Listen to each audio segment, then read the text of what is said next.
Hello, how are you? Hello, Irina. I'm well. Thanks very much for joining me. No worries, mate. Thanks for having me on. Okay, well, we've got your temperatures here today. It's about 30 degrees here in London. Oh, really? Wow. Yeah, well, it's freezing cold here, so like I think we swapped climate. Oh, lovely to meet you, and thanks very much for putting this together, Irina. It's you have what I might think of as a commanding voice. Would that be a correct assessment? Yeah. I quite like that. And your songs no doubt tell stories that you've been involved in. Can you give me a bit more background on how the songs arise from the four on your website? Yeah, sure. So how this particular song originated was obviously, I went on one of those like reality singing shows, and so after my audition, I was told that I was overqualified to be on the show, and then another judge said that I was too polished and that I should come back next year. So like obviously like that evoked a lot of confusion because it's like, well, one person's saying I'm overqualified, but then the other one telling me to come back next year. So obviously it was a moment of, okay, obviously how I'm feeling about this is quite frustrating, and like truthfully, I think for a lot of artists it really would have tore them down, but like instead for me, I'm like, look, I don't want to rely on anything anymore. Instead, I want to create my own opportunities. So, like, really, like, that's what the industry is about, is that, like, you got to have kind of like that real grit. So, like, that's what this song is that it's saying, well, once I've achieved what I plan to achieve, well, then don't come to like grovel back to me. It's like, well, like you said no once, and so like I'm not going to let you, try and suck up to me like later in the future. So really, like that's the short story of the origin of it. Okay, it works well because I mean, the tempo is really strident. Your voice is really, as I said, commanding in a tuneful and vibrant way, Irina. You've got quite a style there. Your biogs mention Elvis Presley and other things, and jazz training and classical training. So you've obviously got quite a good theory background as well. Yeah. Well, like I studied classical piano for 10 years, and then I trained in opera. And then I got into jazz where, I was a pianist for a big band for a few years and just absolutely loved it because obviously like it's completely different to classical music. So like I just love the creativity of jazz. So like when I write now, it's like I really derive a lot of that classical, but like mainly like that jazz training to like really try and like experiment, because like for this particular song, like it's been a long time since I just wrote a four chord song. so, Yeah. so then I was like, okay, well, like if it's going to be four chords for the entire song, I want to make sure that musically speaking there is a lot going on, because like in terms of like the chords, like it's just the same four chords like from like start to finish. So I'm a big fan, especially when it comes to horns. And so like the horn player that I used was actually from the UK, so Jack Birchwood, absolutely amazing. And so I think the horns is probably one of my favorite parts of the like the production that I had Yeah. to work with. Okay. You mentioned jazz keyboards there, so presumably you have the classic guys in jazz terms, the Ellingtons and the basses, as a foundation experience, or do you come more forward to like Miles Davis or people like that? Yeah. So like I derive a lot of things, but like for this particular song, I really wanted elements of like Motown mixed with like neo soul, mixed with like that big band sound, because like Yeah. truthfully, that's what I really miss is like the big band stuff, because it's just, it's just absolutely amazing. So like I wanted to take little pockets of like different elements of jazz, but then like add in like a pop hook, and then like even for like a lot of like the backing vocals and like the harmonies, some of that's more kind of like the barbershop style in terms of the type of harmony. So like, I really kind of went back into the archives of like different musical genres to like kind of create my own sound that wasn't too dated. Yeah. So Yeah, hopefully I did a good job, mate. You did indeed, and it actually puts me in mind. There's another album currently out, Arena, by a girl called Deborah Silver with the Count Basie Band 2025 style. And what they've done is taken a collection of classic pop and roll songs, Benny and the Jets, that kind of thing, Hard Day's Night, and turned them into 2025 big band jazz, which works a treat. Which sounds like the sort of thing you might want to get your head around as well. Of course, of course. I mean, I love to listen to all kinds of music. So like if you think that they're amazing, well then I'm happy to listen to them. Okay, that's kind of you to accede to my comments there. Uh, Beauty Behind the Glass, there must be a story there as well. Yeah, yeah. So like that song, I wrote many years ago, but obviously like when you listen to the song, that's obviously more derivative of classical because like obviously it's just piano and strings. So like I really want it to be somewhat minimalistic but slightly orchestral. So like one of the composers that I was pretty much obsessed with when I wrote that song was a composer called Philip Glass, and so like I really like his works. But when I wrote that song, that was more so around struggling with perfectionism, and just how sometimes like it can be so suffocating, always trying to get things like 10 out of 10 when really like how is that attainable. So like I use like the concept of like the mind being such a beautiful thing but yet it can be so fragile just like glass. Yeah.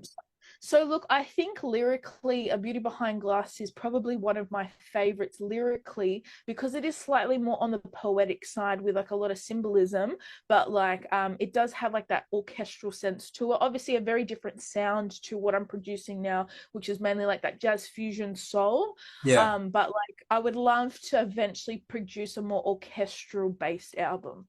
Okay. Yeah. And there are other two tracks on your site, Not a Kid, and one of us was your previous single, as far as I can assess. And Not a Yep. Kid, probably another one, a personal experience you're trying to impart upon the world in a dynamic arena style. Of course, yeah. Well, like I think Not a Kid Anymore was like kind of like the first entry into more so like the jazz fusion production world because like obviously when I was releasing a few like different singles, I didn't yet streamline what kind of artist do I want to be because like naturally I am quite versatile. Even like my vocal tone, it can gravitate towards many genres, but like I wasn't unsure. But then like when I was producing Not a Kid Anymore and like working with the horns and just like that really kind of creative leash of, well, in jazz you can kind of do anything, it's like that's what I really kind of enjoyed the most. So like that was kind of like the stepping stone to like getting more into jazz fusion, soul based kind of streamlining my music towards that direction. But like with the lyrics behind Not a Kid Anymore, even though it does sound like slightly upbeat and like not necessarily a dark song, like the story behind it is quite deep and quite dark. So like you really got to listen to the lyrics to kind of like decipher, okay, well, what is this about? And then for One of Us, I wrote that when I was in when I was in a heavy Muse phase. So like I love the band Muse, right? Because like they just write songs about like conspiracies and just like all the kind of like mysterious stuff. So like that particular song is like really about death. It's like, okay, well, like when is it coming for us, and like are we living our life how we should be, or like are we living our life like kind of like through like the mundane. So like obviously like my first three singles all were completely different. Yeah. But like it was a big learning phase for me as a songwriter, as a producer, even like as an artist. So like very thankful for that. Okay. Yeah. One thing that does come to mind, Irene, and this is actually a key factor, as a Mm-hmm. vintage soul fan and blues fan myself, I've been listening to your music and thinking who it compares to in the soul Mm. blues classic world. And actually it doesn't, because it's arena. Yeah. Yeah, I There like it. Thank you. there are probably factions of Etta James and of Dinah Washington there, and probably Mm, maybe Tina Turner to a degree. But you're very much your own person, which is good because it yeah. gives you an identity to where you haven't got to share with anybody. But Mm. are there any of those that you listened to as a child that may have had kind of subliminal influence on your style? Oh yeah, of course, of course. I mean, like, that's something that I've kind of always struggled with is that especially if you're an independent artist really trying to grow your career to the next level, it's like they always want to pigeonhole you. It's like, okay, well, like who do you sound like? But then it's like, yeah, but I don't know who I sound like. Um, but look, like growing up, I loved a lot of the greats. So like obviously Celine Dion, Whitney Houston. But like from a musicality point of view, obviously I love Melody Gardot, absolutely love Sting, Stevie Wonder, of course like Amy Winehouse and like that classic soul. So like even like let's just say like Aretha Franklin. Like there's just so many people that musically speaking were just legendary, and so like I feel that they don't make them like how they used to. um but like I really hope that like eventually, as like music kind of continues to go through different phases and like cycles, that like the soul blues era will like make a really strong comeback, especially more so into mainstream music. So like that's Yeah. what I'm praying for. But yeah, so like obviously Elvis, big one, because like growing up, like my dad was just obsessed with him. And like the thing I love the most about Elvis is that he was so versatile. And like I particularly love like his gospel, and like even like his later stuff, which was more like protest based songs. So like one of my favorite songs of his was If I Can Dream. Yeah. So like that type of music, again, like bordering when it comes to soul, it was just like even some of my favorites like when I was a child. But yeah, I got a lot of favorites. I could be here all day. Now it's interesting you mentioned that because if you contrasting If I Can Dream with things like That's All Right Mama and Mystery Mm. Train, which were obviously blues originated, there's such a contrast. Elvis's vocal style kind of blended into both, and his Christian background as well with his parents Oh yeah. must have obviously helped him develop the vocal style, and it's lasted through the decades arena. So Yeah. you had a right influence there. Your father was ever very Yeah. had a good ear, obviously. Yeah. Yeah. Yeah. Very good taste. Yeah, and now we have the only arena, and that Mm. kind of sort of puts a nail on it, doesn't it? You are a unique and individual performer.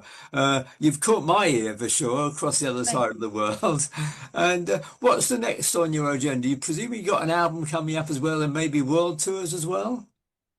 Okay, yeah. So like a lot is coming up. So in terms of what's happening next within the short term, I have another single coming out soon called The Feeling in My Heart. So like that's kind of if Sade and Tony Braxton had a baby with an epic saxophone solo over it.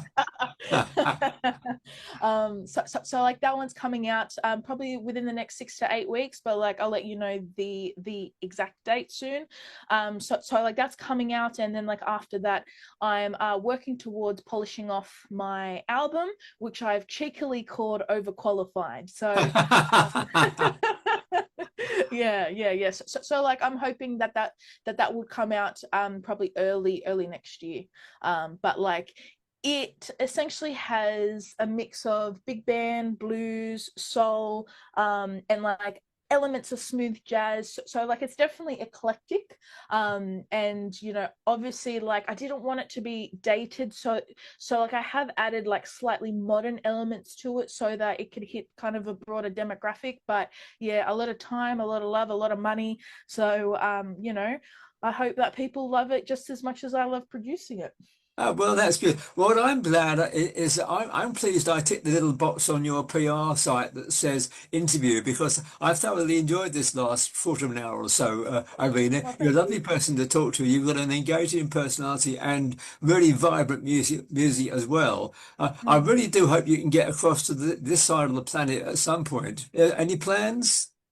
Yeah, so like I'll be in London, I believe, end of September, as I'll be on stage at the Red Bull headquarters, which is exciting. You know, obviously, obviously, I'm hoping that there aren't any series of events which kind of cancels that. Like, you know, that's what I'm praying for. But obviously, I'll be in London end of September, so like, would love to meet you, mate. And then like obviously I've got a couple of events coming end of the year in the US. And then obviously I'm currently trying to work on also of a local tour within Australia for some of my original music. But like I'm here, there, everywhere, you know, like I kind of bounce from you know, country to country because I do my own headline shows on like cruise ships. Yeah. So like that's also really good. But yeah, you know, hoping to do a world tour, like that's the dream, and then eventually like Eurovision, like that's the grand dream, that's the epic dream. The cruise ships must have given you quite a vast experience and a diversity of audience to react to. How did that factor into your career? Honestly, like I'm so happy I got into the cruise ship industry young because like I've always been a headline entertainer. So like, you know, I might go on a ship anywhere from 3 days to like maximum like 2 weeks. But like I'm like the headline entertainment where like I do my own show, which I get to create, and then perform in the main theater. And so obviously like the types of musicians that like you work with come from all over the world. So like, you know, especially a lot from South America. So like again, it's like I'm getting influenced by different cultures and like, you know, like what their true passion is like with their own kind of like musical styles. So like, you know, from that it's like I've kind of fell in love, especially like when it comes to like um Latin jazz. So Yeah. obviously like the cruise ships have been fantastic to like really build different types of shows, different themes, and like to workshop it based on differing demographics and like audiences. So like, you know, that's been a huge kind of like big like leap. But then obviously like the support from the cruise community, especially with my original music, I mean like that has also really helped me to kind of build like my own community and like audience. So like I'm very thankful for that. But yeah, I mean like cruise ship life is amazing, so I would recommend it. Okay. Well, it's Yeah. certainly done you well, Irina. You've got a smile on your face and a great voice and a superb new hit single. So let's get Thank behind you. that. And I look forward to seeing you in September when you come to London, and we'll have a Yeah. party that night as well. Yeah. Of course, mate, of course. Okay, lovely to meet you, Irina. Thanks for your time. All good, all good. Thank you very much. Thank Take you, care. mate. Thank you. Thank you, Bye mate. now. Bye.